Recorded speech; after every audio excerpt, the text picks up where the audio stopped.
ہم نے اس سے گزر کر آگے جانا تھا۔ ہم پگڈنڈیوں اور سیدھے اور ہموار راستوں پر چلنے کے عادی نہیں تھے۔ پگڈنڈی پر ایک صوبیدار گھوڑے پر سوار جا رہا تھا۔ اس نے اپنی ٹھوڑی نیچے کو دبائی اور گردن اکڑائی ہوئی تھی۔ ہم سمجھ گئے کہ جس نے اپنی ٹھوڑی اور گردن کو اتنی زیادہ تکلیف میں رکھا ہوا ہے یہ جمعدار یا صوبیدار ہے۔ اس کے گھوڑے کے ساتھ بڑی خوبصورت اور جوان کتیا جا رہی تھی جو اسی کی ہی ہو سکتی تھی۔ ہم نے کتے کھلے چھوڑے ہوئے تھے، وہ ادھر ادھر بھاگتے دوڑتے پھر رہے تھے۔ دو کتوں نے کتیا کو دیکھ لیا اور رک گئے۔ کتیا نے کتوں کو دیکھا اور رک گئی۔ نظروں کا تبادلہ ہوا اور کتے دوڑ کر کتیا کے پاس چلے گئے۔ صوبیدار گھوڑے پر بیٹھا آگے نکل گیا۔ اس نے گردن اتنی زیادہ اکڑائی ہوئی تھی کہ دائیں بائیں اور پیچھے دیکھ ہی نہیں سکتا تھا۔ اتنے میں ہمارے دوسرے کتوں نے بھی دیکھ لیا اور وہ سب کتیا کے قریب آ گئے۔ آپ کو یاد ہوگا کہ ہمارے دوست افضل کا بولی کتا ٹیم کا لیڈر تھا۔ تمام کتے اس کی لیڈرشپ کو تسلیم کرتے تھے۔ وہ کہیں دور تھا۔ اس نے جب دیکھا کہ کتے ایک کتیا کو گھیرے میں لیے کھڑے ہیں اور دو کتے کتیا کو سونگھ سونگھ کر اس میں دلچسپی لے رہے ہیں تو بولی نے دور سے ہی کہا پف۔ کتوں نے اس کی طرف دیکھا۔ بولی دوڑتا ہوا آیا۔ ٹیم میں 2-3 خوشامدی کتے تھے۔ وہ بولی کو آتا دیکھ کر ایک طرف ہٹ گئے اور دوسرے ایک ایک 2-2 قدم پیچھے ہٹے اور بولی کو دیکھنے لگے۔ بولی نے کتیا کے منہ سے اپنا منہ لگایا، پھر اس نے اپنی ٹیم کے کتوں کو گھورا۔ اسے کتوں کی یہ بدتمیزی اچھی نہیں لگی تھی۔ وہ ڈسپلن کا پابند تھا اور کتوں سے ڈسپلن کی پابندی کراتا تھا۔ بولی کتیا کی طرف متوجہ ہوا۔ ایک اور کتا جو بولی کا نائب تھا آگے بڑھا۔ ادھر صوبیدار کو محسوس ہوا کہ اس کی کتیا اس کے ساتھ نہیں ہے۔ اس نے پیچھے دیکھا۔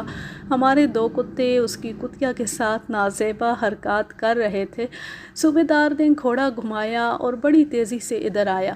ہم سب ایک درخت کے نیچے بیٹھ گئے تھے۔ ایک تو ہم تماشا دیکھنا چاہتے تھے، دوسرے یہ کہ ہم کتوں کو ذرا تفریح طبع کا موقع دینا چاہتے تھے۔ یہ خاص طور پر نوٹ کر لیں کہ ہمارے کتوں میں ڈسپلن اور اتحاد کتنا تھا۔ اتنے سارے کتوں کے درمیان ایک کتیا دنگا فساد اور لڑائی مار کٹائی کا باعث بن جایا کرتی ہے۔ کتے کتیا کا موڈ اور اس کی مرضی معلوم کیے بغیر پہلے آپس میں لڑتے ہیں۔ اکثر یوں ہوتا ہے کہ ان کی لڑائی کے دوران کتیا غائب ہو چکی ہوتی ہے۔ ہمارے کتے ایسی بےہودگی اور اوچھے پن کا مظاہرہ نہیں کرتے تھے۔ صوبیدار کو توقع تھی کہ کتے اس کا حکم مانیں گے، لیکن انہوں نے یہ بھی نہ دیکھا کہ انہیں کون منع کر رہا ہے۔ صوبیدار نے اپنی کتیا کو پکارا تو کتیا اس کی طرف چل پڑی۔ اس کے پیچھے کتے بھی چل پڑے۔ اوئے لڑکو، صوبیدار نے حکم کے لہجے میں ہمیں کہا، اپنے کتوں کو زنجیریں کیوں نہیں ڈالتے؟ ہم سب بے وقوفوں کی طرح ہنس پڑے۔ دانت مت نکالو، میں صوبیدار ہوں، ان کتوں کو پکڑو۔ ہمارے کسی بھی کتے نے اس کی کتیا پر مجرمانہ حملہ نہیں کیا تھا، وہ تو ذرا چھیڑ خانی کر رہے تھے، لیکن صوبیدار کی غیرت نے گوارا نہ کیا کہ کوئی غیر کتا اس کی کتیا کے ساتھ بے تکلف ہونے کی کوشش کرے۔ کتیا کے شرم و حجاب کا یہ عالم تھا کہ اس نے دم اپنی ٹانگوں میں دبا رکھی تھی۔ صوبیدار ہم پر برس رہا تھا اور ہم اسے چڑھانے کے لیے ٹس سے مس نہیں ہو رہے تھے۔ وہ کہتا تھا کہ اپنے کتوں کو پکڑو۔ آخر ہم نے کتوں کے پٹوں میں زنجیریں ڈالیں اور کتوں کو وہاں سے ہٹایا۔ صوبیدار گھوڑے پر سوار ہو کر روانہ ہو گیا اور کتیا اس کے پیچھے دوڑ پڑی۔ صوبیدار جی، ہمارے ایک ساتھی نے بلند آواز سے کہا، کتیا کو کپڑے پہنا کر باہر لایا کریں، اس کے سر پر دوپٹہ بھی نہیں ہے۔ صوبیدار نے گھوڑا روکا اور پیچھے مڑ کر بولا، جیسے تم خود کمینے ہو ویسے تمہارے کتے کمین نسل کے۔ میں نے درمیان میں یہ واقعہ ملا کر بات کو لمبا کر دیا۔ یہ میرا نہیں، بڑھاپے کا قصور ہے۔ اس عمر میں بات مختصر ہوتی نہیں۔ جس طرح بچوں کی لڑائیوں پر بڑوں کی لڑائیاں ہو جاتی ہیں، اسی طرح کتوں کی لڑائیوں پر ان کے مالک دست و گریبان ہو جایا کرتے تھے۔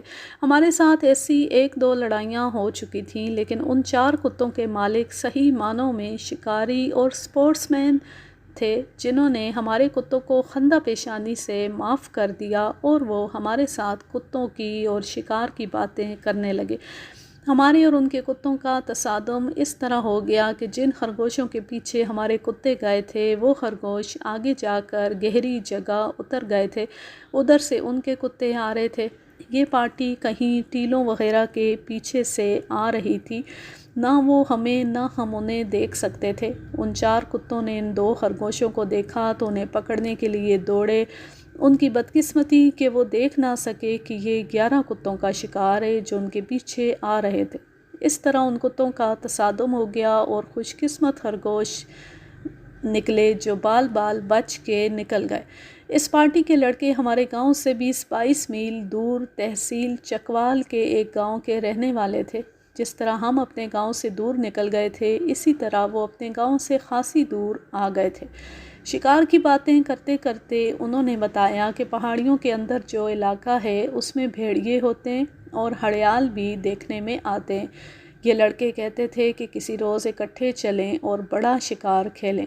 ہم تو ہر وقت تیار رہتے تھے۔ ان کی دعوت فوراً قبول کر لی اور 15-16 دن بعد کا ایک دن مقرر کر لیا۔ یہ وہ پہاڑی سلسلہ ہے جس میں سے آپ ریل یا سڑک سے راولپنڈی کی طرف سے جہلم کی طرف جاتے گزرتے ہیں۔ میں نے اپنی 2-3 کہانیوں میں اس پہاڑی سلسلے کا ذکر کیا ہے۔ یہ بڑا گھنا جنگل ہوا کرتا تھا اور اسے خطرناک علاقہ سمجھا جاتا تھا۔ اب تک اس جنگل کو لوگوں نے اپنے چولہوں اور تندوروں کی نظر کر دیا ہے۔ اس علاقے میں اب آبادیاں بھی بہت ہو گئی ہیں، اب تو وہاں گیدڑوں کے سوا کچھ بھی نہیں رہا۔ ہماری جوانی میں اس علاقے میں بھیڑیے اور خنزیر عام پائے جاتے تھے۔ شیر کی ایک قسم بھی کبھی کبھی نظر آیا کرتی تھی۔ گھڑیال اور ہرن بھی کچھ تعداد میں موجود تھے۔ یہ سلسلہ جنوب کی طرف بہت دور تک چلا جاتا ہے۔ ہم نے مقررہ دن یہیں ملنے کا پروگرام طے کر لیا اور کچھ دیر گپ شپ لگا کر اور کتوں کو ایک دوسرے سے متعارف کرا کے وہ اپنے گاؤں چلے گئے اور ہم بھی واپس آ گئے۔ ہمارا ارادہ یہ تھا کہ 2-3 روز بعد ہی شکار پر چلیں، لیکن اس پارٹی کے 2 لڑکے اپنی کوئی مجبوری بتا رہے تھے۔ انہوں نے 3-4 دنوں کے لیے کہیں باہر جانا تھا۔ 10-12 دن گزر گئے۔ ہم بے تابی سے شکار کے دن کا انتظار کر رہے تھے کہ دوسری پارٹی کے گاؤں کا ایک لڑکا گھوڑی پر سوار ہمارے گاؤں میں آیا۔ اسے دیکھ کر ہم بہت خوش ہوئے۔ ہمارا خیال تھا کہ وہ یہ کہنے آیا ہے کہ کل ہی شکار پر چلیں گے، لیکن ایسے پتہ چلتا تھا جیسے وہ ہمیں دیکھ کر خوش نہیں ہوا۔ اس کے چہرے پر پریشانی اور اداسی تھی۔ میں اسے اپنے گھر لے آیا اور میرے دوست بھی وہیں آ گئے۔ ہمارے پاس ہی آئے ہو یا کہیں اور جا رہے ہو؟ خیریت تو ہے نا؟ تم کچھ پریشان نظر آتے ہو۔ بہت بری خبر لایا ہوں۔ میں تمہارے پاس ہی آیا ہوں۔ تم لوگ اب شکار کے لیے نہ آنا۔ کیوں؟ ایسا کیا ہو گیا؟ اس نے اپنے ایک دوست کا نام لے کر کہا کہ اس کے ساتھ بہت بڑا حادثہ ہو گیا ہے۔ اس نے سارا واقعہ سنایا۔ یہ لڑکا اتنی دور سے ہمیں بتانے آیا تھا کہ ہم اس جگہ نہ آئیں جہاں ہم نے ملنے کا وعدہ کیا تھا۔ اس سے آپ اندازہ کر سکتے ہیں کہ یہ اچھے خاندان کے لڑکے تھے، ورنہ دیہات میں اور خصوصاً اس وقت جب تعلیم کا نام و نشان بھی نہ تھا، کون اتنے اخلاق کا مظاہرہ کرتا تھا۔ اس نے جو واقعہ سنایا وہ میں آپ کو اپنے لفظوں میں سنا دیتا ہوں۔ جس لڑکے کا یہ واقعہ ہے اس کا میں اصل نام نہیں لکھوں گا، اس کا فرضی نام اسلم لکھوں گا۔ آج بھی وہ خاندان آباد ہے۔ میں ان کی نشاندہی نہیں کرنا چاہتا۔ جس روز یہ لڑکے ہمیں اتفاقیہ مل گئے تھے، اس سے 3-4 روز بعد کا واقعہ ہے کہ اسلم کسی دور کے دوسرے گاؤں گیا۔ اس کا یہ دوست اور ایک دوست اور اس کے ساتھ گئے۔ اس زمانے میں سفر پیدل یا گھوڑوں پر کیا جاتا تھا، اس لیے اکثر دوست سفر میں ایک دوسرے کا ساتھ دیتے تھے۔ ہم نے جب شکار کا پروگرام طے کیا تھا تو انہوں نے اسی وجہ سے 15-16 دن بعد کا دن مقرر کیا تھا کہ انہوں نے کہیں باہر جانا تھا۔ 2 روز بعد اسلم اپنے دوستوں کے ساتھ واپس اپنے گاؤں آ رہا تھا۔ وہ اپنے گاؤں سے 8-10 میل دور تھے۔ جب صبح طلوع ہوئی، سفر پر جانے والے صبح کاصب کے وقت نکل پڑتے تھے تاکہ زیادہ تر سفر دھوپ نکلنے سے پہلے طے ہو جائے۔ وہ جس علاقے میں سے گزر رہے تھے وہ زیادہ کٹا پھٹا اور دشوار گزار تھا۔ وہ ایک اونچی جگہ سے گزر رہے تھے۔ نیچے ایک برساتی نالہ گزرتا تھا جو خاصا نیچے تھا اور اس کا یہ کنارہ قلعے کی دیوار کی طرح سیدھا اور اونچا تھا۔ نالے میں بہت تھوڑا پانی صرف ایک کنارے کے ساتھ ساتھ بہہ رہا تھا۔ اسلم کا کتا اس کے ساتھ تھا۔ یہ بل ٹیریئر اور بل ڈاگ کی ملی جلی نسل تھی، اس لیے اس میں دونوں نسلوں کی صفات پائی جاتی تھیں۔ صحیح معنوں میں خونخوار کتا تھا۔ اسلم اپنے دوستوں کے ساتھ پیدل آ رہا تھا اور اس نے کتا کھلا چھوڑ رکھا تھا۔ تینوں دوست آپس میں گپ شپ لگاتے آ رہے تھے۔ کتے کی طرف ان کا دھیان نہیں تھا۔ وہ برساتی نالے کے بلند کنارے کے عین اوپر آئے تو انہیں اپنے کتے کے ہررانے کی آوازیں آئیں، جن کی طرف انہوں نے توجہ نہ دی۔ پھر کتے کی آوازیں ختم ہو گئیں اور کچھ دیر بعد کتا ذرا بلند آواز سے ہررایا اور بھونکا بھی۔ یہ آوازیں کچھ دور کی تھیں۔ اسلم کے ایک دوست کی نظر نیچے نالے پر پڑی۔ میں آپ کو یہ بھی بتا دوں کہ جس طرف یہ لڑکے تھے وہ کنارہ بہت اونچا تھا، جیسے وہ 3 منزلہ مکان کی چھت پر کھڑے ہوں۔ نیچے نالا تھا جسے ہماری زبان میں کس کہتے ہیں۔ دوسرا کنارہ تھا ہی نہیں، اس طرف ویران اور بنجر علاقہ تھا، وہیں سے یہ نالا مڑتا تھا۔ وہ دیکھو، اسلم کے ایک دوست نے کہا، یہ تو اپنا کتا ہے۔ ان تینوں نے دیکھا۔ ایک عورت تھی جس کی ان تینوں کی طرف پیٹھ تھی۔ اس سے تھوڑی دور ایک آدمی دوڑا جا رہا تھا اور اسلم کا کتا اس آدمی پر حملے کر رہا تھا۔ لو بھائیو، اسلم نے کہا، ہم مارے گئے۔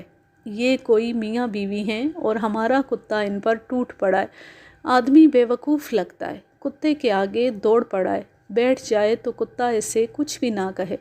یہاں کھڑے تماشا نہ دیکھو، نیچے اترو اور اس بیچارے کو چھڑاؤ۔ عورت اس آدمی کی طرف چل پڑی تھی اور اسے کچھ کہہ رہی تھی۔ ہمیں نیچے اترنے کی کوئی جگہ نظر نہیں آ رہی تھی۔ ہم آگے کو دوڑے اور ایک گھاٹی آ گئی جو نیچے اترتی تھی۔ اسلم کے پاس رنگ دار دستے والی کلہاڑی تھی جس کا پھل بڑا تیز اور چمکدار تھا، اور اس کے دوستوں کے پاس لاٹھیاں تھیں۔ اس وقت یہ کلہاڑی یا ایک خوبصورت لاٹھی زیور کی طرح مرد اپنے ساتھ رکھتے تھے۔ سفر پر تو کلہاڑی یا لاٹھی کا ساتھ ہونا ویسے بھی لازمی سمجھا جاتا تھا۔ کلہاڑی کا پھل ایک تو کلہاڑی کی خوبصورتی کے لیے چمکا کر رکھا جاتا تھا، اور ایک وجہ یہ بھی بیان کی جاتی تھی کہ رات کے سفر میں اگر چڑیل مل جائے تو وہ چمکتی ہوئی کلہاڑی کو دیکھ کر بھاگ جاتی ہے۔ تینوں گھاٹی اتر کر نالے میں گئے تو تینوں نے اس آدمی کو پکار کر کہا کہ وہ دوڑے نہیں اور بیٹھ جائے۔ اس وقت تک کتا اس کے کپڑے پھاڑ چکا تھا۔ وہ ان سے خاصا دور تھا، پھر بھی اس کے سفید کپڑوں پر خون کی سرخی نظر آ رہی تھی۔ ان کی پکار پر عورت نے مڑ کر ان کی طرف دیکھا۔ یہ تینوں عورت کا چہرہ دیکھ کر سن ہو کے رہ گئے۔ وہ ان سے دور نہیں تھی، یہی کوئی 15-20 قدم دور ہوگی۔ وہ اسلم کی بہن تھی اور اس کی ابھی شادی نہیں ہوئی تھی۔ اس کے چہرے سے پتہ چلتا تھا کہ اس کی بھی حیرت سے وہی حالت ہے جو ان تینوں کی ہوئی تھی۔ ان تینوں کی حالت قابل فہم تھی۔ اسلم کی بہن اپنے گاؤں سے 8-10 میل دور صبح کے وقت اس ویرانے میں کس طرح آ گئی تھی؟ پوچھنے کی ضرورت نہیں تھی، وہ اس آدمی کے ساتھ آئی تھی۔ اسلم بڑی تیزی سے اس تک پہنچا۔ اس کے دونوں دوست اس کے پیچھے گئے۔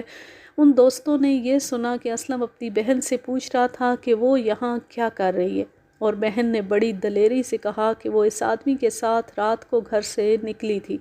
اسلم نے کچھ نہ کہا اور اس نے کلہاڑی گھمائی اور اپنی بہن کے سر پر ماری۔ دوسرے بار بھی اسلم نے اس کے سر پر ہی کلہاڑی ماری۔ تیسرا وار کرنے کے لیے اس نے کلہاڑی گھمائی تو پیچھے سے اس کے دوستوں نے اسے پکڑ لیا۔ اس کی بہن گر پڑی تھی۔ ادھر یہ صورتحال بنی ہوئی تھی کہ وہ آدمی بیٹھ گیا تھا۔ کتا اب اس پر حملہ کرنے کے بجائے بھونک رہا تھا۔ اسلم اس کی طرف دوڑا۔ اس آدمی نے دیکھ لیا تھا کہ اسلم نے اپنی بہن کو مار ڈالا ہے۔ وہ آدمی اٹھ کر دوڑ پڑا۔ اسلم نے کتے کو للکارا اور اس آدمی کے پیچھے خود بھی دوڑا اور کتے کو بھی دوڑا دیا۔ کتا خونخوار تھا، وہ اس آدمی تک اسلم سے پہلے پہنچ گیا۔ نالے میں چونکہ ریت تھی اس لیے اسلم تیز نہیں دوڑ سکتا تھا۔ وہ کتے کو للکار رہا تھا۔ اب کتے نے اس آدمی پر ایسے جھپٹے مارے کہ وہ آدمی چیخنے چلانے لگا اور گر پڑا۔ کتے نے اس کا پیٹ پھاڑ ڈالا اور اس کے جسم کی بہت بری حالت کر دی۔ اسلم نے کتے کو اس وقت ہٹایا جب اس آدمی کی زبان بند ہو گئی تھی۔ وہ کچھ دیر تڑپا اور ٹھنڈا ہو گیا۔ اسلم پر دیوانگی کی کیفیت طاری ہو چکی تھی۔ وہاں سے تھانہ زیادہ دور نہیں تھا۔ اسلم نے اپنے دوستوں سے اتنا کہا کہ میں تھانے جا رہا ہوں۔ اسلم کے دوستوں کے لیے یہ صورتحال ایسی تھی کہ ان کی عقل پر پردہ پڑ گیا۔ اس دور میں ہمارے علاقے میں اس طرح کا قتل کوئی عجیب بات نہیں تھی۔ غیرت کا تقاضا یہی تھا جو اسلم نے پورا کر دیا تھا۔ اگر اسلم یہ کارروائی نہ کرتا تو یہی دوست اسے کہتے کہ تم بے غیرت ہو۔ قتل کر کے خود ہی تھانے چلے جانا غیرت مندی اور بہادری کی نشانی سمجھی جاتی تھی۔ اسلم کی بہن مجرم تھی، اس کا مارا جانا ہی بہتر تھا۔ اگر اسلم اسے چھوڑ دیتا تو اس کا باپ اسے قتل کر دیتا، لیکن وہ ان کے ایک دوست کی بہن تھی اور وہ دیکھ رہے تھے کہ ابھی زندہ ہے اور اسلم جا چکا ہے۔ دوستوں نے اپنے ہوش اور اپنی عقل کو ٹھکانے لا کر آپس میں صلاح مشورہ کیا کہ اسلم کی بہن اگر زندہ رہ جائے تو اسلم پھانسی یا عمر قید سے بچ جائے گا۔ اس نالے کے اونچے کنارے کے ساتھ ساتھ تھوڑا سا پانی بہہ رہا تھا۔ یہ جگہ پتھریلی تھی، اس لیے پانی صاف تھا۔ ان نوجوان لڑکوں نے چلوؤں میں پانی بھر بھر کر لڑکی کے منہ میں ڈالا۔ پانی اس کے حلق سے اترتا رہا۔ انہوں نے لڑکی کے سر کے زخم دیکھے۔ گھنے بالوں میں پتہ نہیں چلتا تھا کہ زخم گہرے ہیں یا نہیں، کھوپڑی ٹوٹی ہے یا نہیں۔ انہوں نے 2 جگہوں سے خون نکلتا دیکھا۔ لڑکی کا دوپٹہ پھاڑ کر طے کیا اور 2 پیڈ بنائے، یہ زخموں پر رکھے اور ان پر دوپٹہ باندھ دیا۔ وہ لڑکی کو اٹھا کر کہیں لے جا نہیں سکتے تھے کیونکہ پولیس نے آ کر موقع دیکھنا تھا۔ موسم گرم نہیں تھا، ٹھنڈا موسم شروع ہو گیا تھا۔ اسلم کا کتا وہاں نہیں تھا، وہ اسلم کے ساتھ چلا گیا تھا۔ اس آدمی کو ان لڑکوں نے دیکھا، اس کے سفید کپڑوں کا رنگ گہرا سرخ ہو گیا تھا، کپڑے تار تار ہو گئے تھے۔ کتے نے پیٹ میں پنجے بھی مارے تھے اور دانت بھی۔ پیٹ پھٹا ہوا دکھائی دے رہا تھا۔ اسلم کا یہ دوست ہمیں سناتا تھا کہ اس آدمی کی تو کھال ہی کتے نے ادھیڑ دی تھی۔ تھانے دار موقع پر فوراً پہنچ گیا، لیکن یہ فوراً 1 گھنٹے کے برابر تھا۔ یہ نہ سمجھیں کہ تھانے دار نے اسلم کو ٹالا ہوگا، وہ تو آلۂ قتل کے ساتھ تھانے گیا تھا تو اس نے اقبال جرم کرنا تھا۔ تھانے دار نے اس سے یہ نہیں کہا ہوگا کہ اتنے 1000 نکالو، اقبال جرم نہ کرو، میں تمہیں بچا لوں گا۔ وہ تو فوراً اس کے ساتھ چل پڑا تھا۔ فاصلہ ذرا زیادہ تھا، پھر اسلم کے وہاں پہنچنے اور تھانے دار کے آنے میں 1 گھنٹہ تو لگنا ہی تھا۔